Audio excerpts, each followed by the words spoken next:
A Tropical Horror by William Hope Hodgson.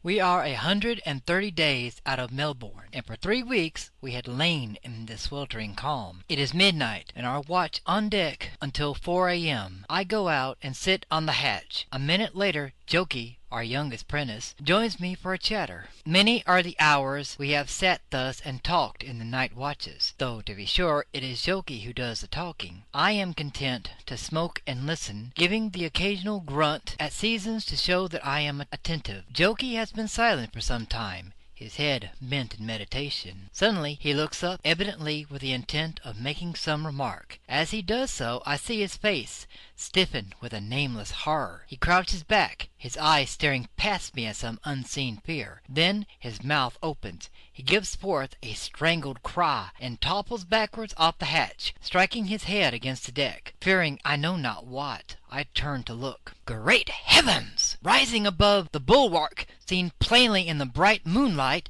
is a vast, slobbering mouth, a fathom across. From the huge, dripping lips hang great tentacles. As I look, the thing comes further over the rail. It is rising higher and higher. There are no eyes visible, only that fearful, slobbering mouth set on the tremendous trunk-like neck, which, even as I watch, is curling inboard the stealth celerity of an enormous eel. Over it comes in vast heaving folds. Will it never end? The ship gives a slow, sullen roll to starboard as she feels the weight. Then the tail, a broad, flat-shaped mass, over the teak rail and falls with a loud slump on the deck. For a few seconds the hideous creature lies heaped in writhing, slimy coils. Then, with quick, darting movements, the monstrous head travels along the deck. Close by the mainmast stands the harness casks, and alongside these a freshly opened cask of salt beef with the top loosely replaced. The smell of the meat seems to attract the monster, and I can hear it sniffing with a vast indrawing breath. Then those lips open, displaying 4 huge fangs. There is a quick forward motion of the head, a sudden crashing, crunching sound, and beef and barrel have disappeared. The noise brings one of the ordinary seamen out of the forecastle. Coming into the night, he can see nothing for the moment. Then, as he gets further aft, he sees, and with horrified cries rushes forward. Too late! From the mouth of the thing there flashes forth a long, broad blade of glistening white, set with fierce teeth. I avert my eyes, but cannot shut out the sickening glut, glut that follows.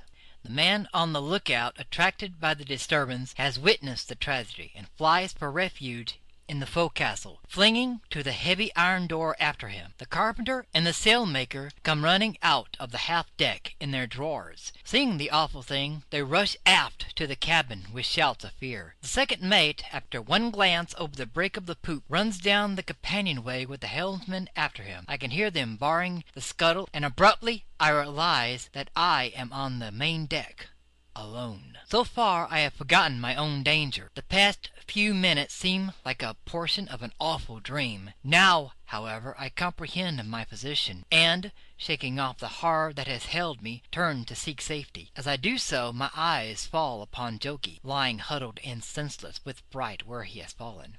I cannot leave him there. Close by stands the empty half-deck, a little still-built house with iron doors. The lee one is hooked open. Once inside, I am safe. Up to the present, the thing has seemed to be unconscious of my presence. Now, however, the huge barrel-like head sways in my direction. Then comes a muffled bellow, and the great tongue flickers in and out as the brute turns and swirls aft to meet me. I know there's not a moment to lose, and picking up the helpless lad, I make a run for the open door. It is only distant a few yards, but that awful shape is coming down the deck to me in great writhing coils. I reach the house and tumble in with my burden, then out on the deck again to unhook and close the door. Even as I do so, something white curls around the end of the house. With a bound, I am inside, and the door is shut and bolted. Through the thick glass of the port, I see the thing sweep around the house in a vain search for me. Jokey has not moved yet, so kneeling down, I loosen his shirt collar and sprinkle some water from the breaker over his face. While I am doing this, I hear Morgan shout something, then come a great shriek of terror, and again that sickening glut, glut. Jokey stirs uneasily, rubs his eyes, and sits up suddenly. "What was Morgan shouting?" He breaks off with a cry. "Where are we? I have had such an awful dream." At that instant there is the sound of running footsteps on the deck, and I hear Morgan's voice at the door. "Tom, open!" He stops abruptly and gives an awful cry of despair. Then I hear him rush forward. Through the porthole I see him spring into the fore rigging and scramble madly aloft. Something steals up after him. It shows white in the moonlight. It wraps itself around his right ankle. Morgan stops dead, plucks out his sheath knife, and hacks fiercely at the fiendish thing. It lets go, and in a second he is over the top and running for dear life up the topgallant rigging. A time of quiet follows, and presently I see that the day is breaking. Not a sound can be heard save the heavy, gasping breathing of the thing. As the sun rises higher, the creature stretches itself out along the deck and seems to enjoy the warmth. Still no sound either from the men forward or the officers aft. I can only suppose that they are afraid of attracting its attention. Yet a little later I hear the report of a pistol way aft, and looking out I see the servant raise its huge head as though listening.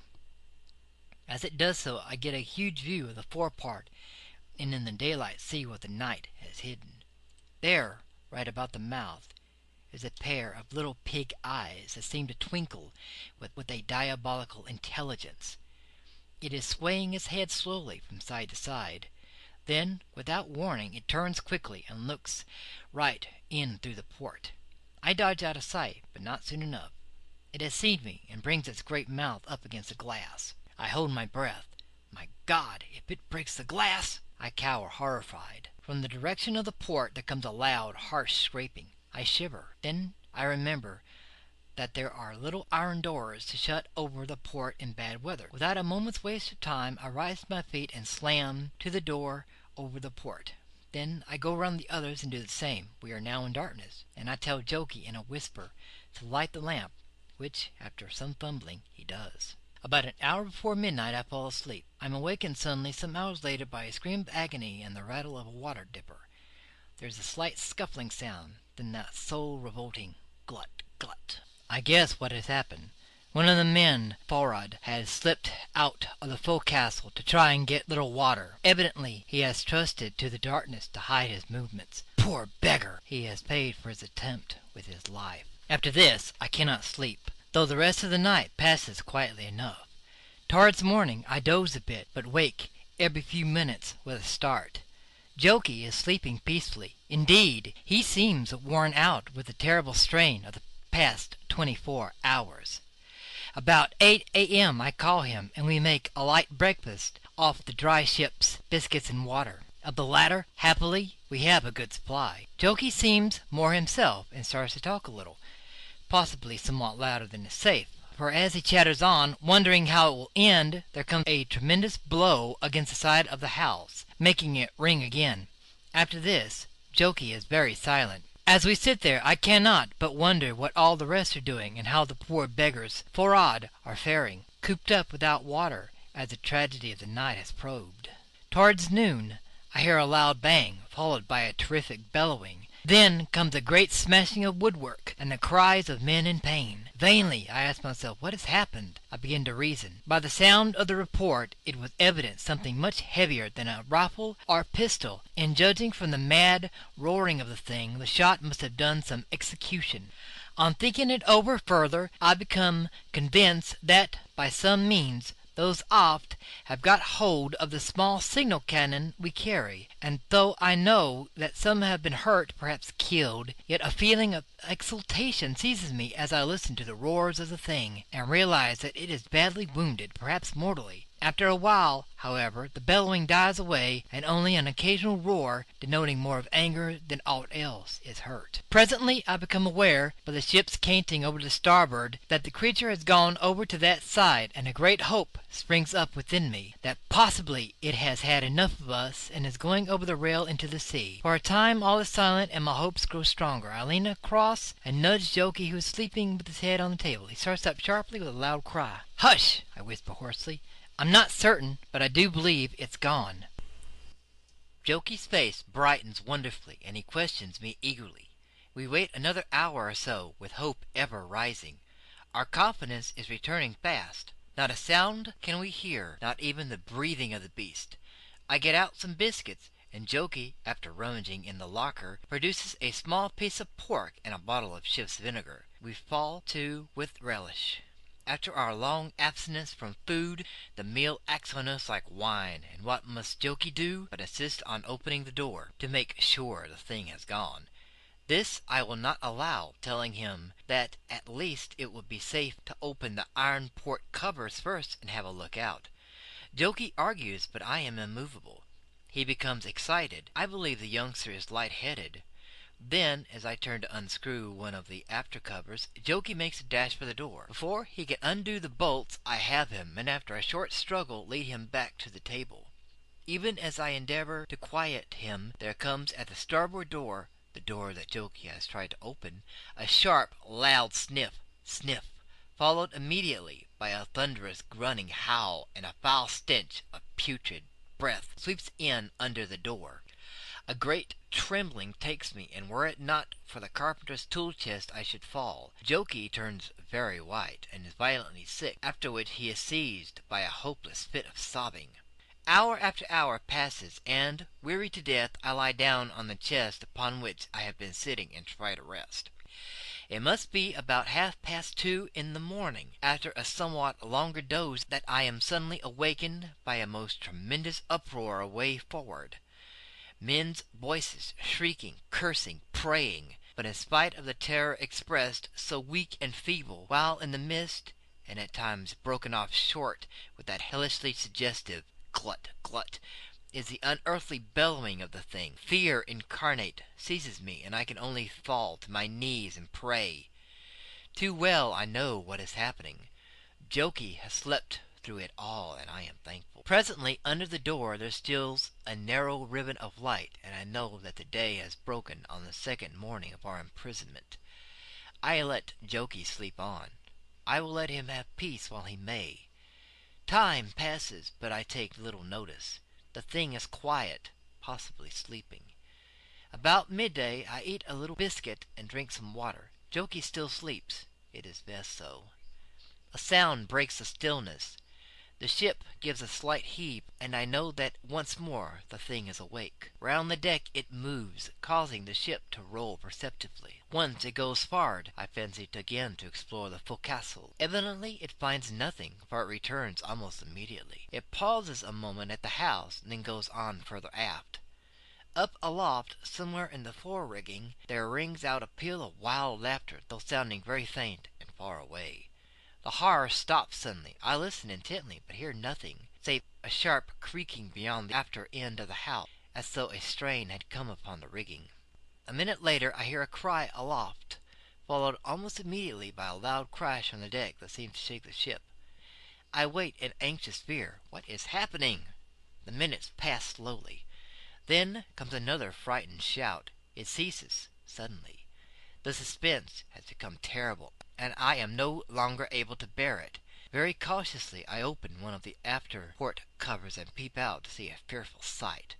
There, with its tail upon the deck and its vast body curled around the mainmast, is a monster, its head above the topsail yard and its great claw-armed tentacles weaving in the air. The first proper sight that I have had of the thing. Good heavens! It must weigh 100 tons. Knowing that I shall have time, I open the port itself and then crane my head out and look up. There, on the extreme end of the lower topsail yard, I see one of the able seamen. Even down here I note the staring horror of his face. At this moment he sees me and gives a weak, hoarse cry for help. I can do nothing for him. As I look, the great tongue shoots out and licks him off the yard, much as might a dog a fly off the window pane. Higher still, but happily out of reach, are two more of the men. As far as I can judge, they are lashed to the mast above the royal yard.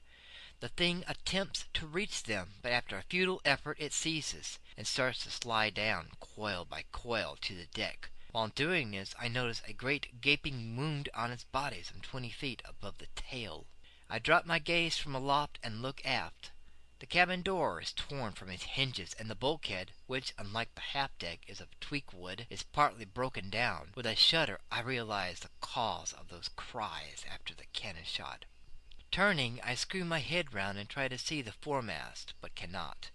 The sun, I notice, is low and night is near. Then I draw in my head and fasten up both port and cover. How will it end? Oh, how will it end? After a while, Jokey wakes up. He is very restless, yet though he has eaten nothing during the day, I cannot get him to touch anything. Night draws on. We are too weary, too dispirited to talk. I lie down, but not to sleep. Time passes. A ventilator rattles violently somewhere on the main deck, and there sounds constantly that slurring, gritting noise. Later I hear a cat's agonized howl, and then again all is quiet. Some time after comes a great splash alongside. Then for some hours all is silent as the grave. Occasionally I sit up on the chest and listen, yet never a whisper of noise comes to me. There is an absolute silence. Even the monotonous creak of the gear has died away entirely, and at last a real hope is springing up within me. That splash, the silence. Surely I am justified in hoping. I do not wake Jokey this time. I will prove first for myself that all is safe.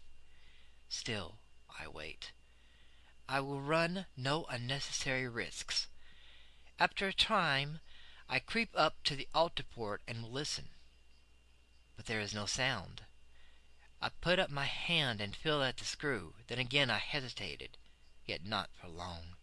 Noiselessly I begin to unscrew the fastening of the heavy shield. It swings loose on its hinge, and I pull it back and peer out. My heart is beating madly. Everything seems strangely dark outside. Perhaps the moon has gone behind a cloud. Suddenly a beam of moonlight enters through the port, and it goes as quickly. I stare out. Something moves. Again the light streams in, and now I seem to be looking into a great cavern, at the bottom of which quivers and curls something palely white. My heart seems to stand still. It is a horror. I start back and seize the iron port flap to slam. As I do so, something strikes the glass like a steam ram, shatters it to atoms, and flicks past me into the berth. I scream and spring away. The port is quite filled with it. The lamp shows it dimly. It is curling and twisting here and there. It is as thick as a tree, and covered with a smooth, slimy skin. At the end of it is a great claw, like a lobster's, only 1,000 times larger. I cower down in the farthest corner. It has broken the tool chest to pieces, and with one click of those frightful mandibles, Jokey has crawled under a bunk. The thing sweeps round in my direction. I feel a drop of sweat trickle slowly down my face. It tastes salty. Nearer comes that awful death. Crash! I roll over backwards.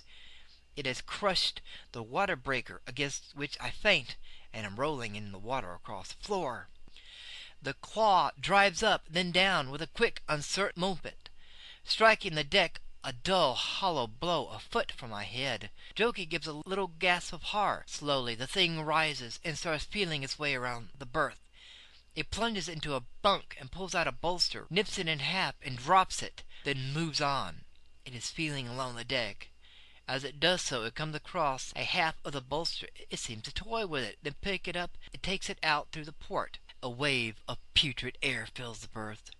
There is a grating sound, and something enters the port again. Something white and tapering and set with teeth. Hither and thither it crawls, rasping over the bunks, ceiling, and deck, with a noise like that of a great saw at work. Twice it flickers above my head, and I close my eyes. Then off it goes again. It sounds now on the opposite side of the berth and nearer to Jokey. Suddenly the harsh, rasping noise becomes muffled, as though the teeth were passing across some soft substance. Jokey gives a horrid little scream, then breaks off in a bubbling, whistling sound. I open my eyes. The tip of the vast tongue is curled tightly around something that drips, then is quickly withdrawn. Allowing the moonbeams to steal again into the berth, I rise to my feet. Looking around, I note in a mechanical sort of way the wrecked state of the berth, the shattered chests, the dismantled bunks, and something else. "Jokey!" I cry and tingle all over.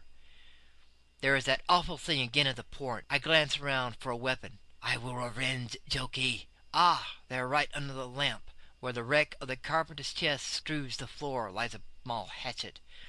I spring forward and seize it. It is small, but so keen, so keen. I feel its razor's edge lovingly. Then I am back at the port. I stand to one side and raise my weapon. The great tongue is feeling to those fearsome remains. It reaches them, and as it does so, with a scream of "Jokey! Jokey!" I strike savagely again and again and again, gasping as I strike once more, and the monstrous mass falls to the deck, writhing like a hideous eel.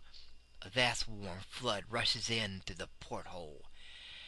There is a sound of breaking steel and an enormous bellowing. A singing comes in my ears and grows louder, louder. Then the berth grows indistinct and suddenly dark.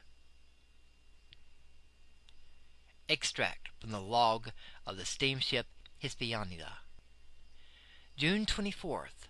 Latitude north, longitude west, 11 a.m. Sighted four-masted barge about 4 points on the port bow, flying signal of distress. Ran down to her and sent a boat aboard. She proved to be the Glendoon, homeward bound from Melbourne to London. Found things in a terrible state. Decks covered with blood and slime. Steel deckhouse stove in. Broke open door and discovered youth of about 19 in the last stages of inanition. Also part remains of boy about 14 years of age. There was a great quantity of blood in the place, and a huge curled up mass of whitish flesh weighing about half a ton, one end of which appeared to have been hacked through with a sharp instrument. Found forecastle door open and hanging from one hinge. Doorway bulged, as though something had been forced through. Went inside. Terrible state of affairs. Blood everywhere. Broken chests. Smashed bunk, but no men nor remains. Went aft again and found youth showing signs of recovery. When he came around, gave the name of Thompson. Said that they had been attacked by a huge serpent, though it must have been sea serpent. He was too weak to say much, but told us there were some men up in the mainmast. Sent a hand aloft, who reported them lashed to the royal masts and quite dead. Went aft to the cabin. Here found the bulkhead smashed to pieces and the cabin door lying on the deck near the after hatch. Found body of captain down lazarette, but no officers. Noticed among the wreckage part of the carriage of a small cannon. Came aboard again. Have sent second mate with 6 men to work her into port. Thompson is with us. He has written out his version of the affair. We certainly consider that the state of the ship as we found her bears out in every respect his story. Signed, William Norton, Master. Tom Briggs, First Mate.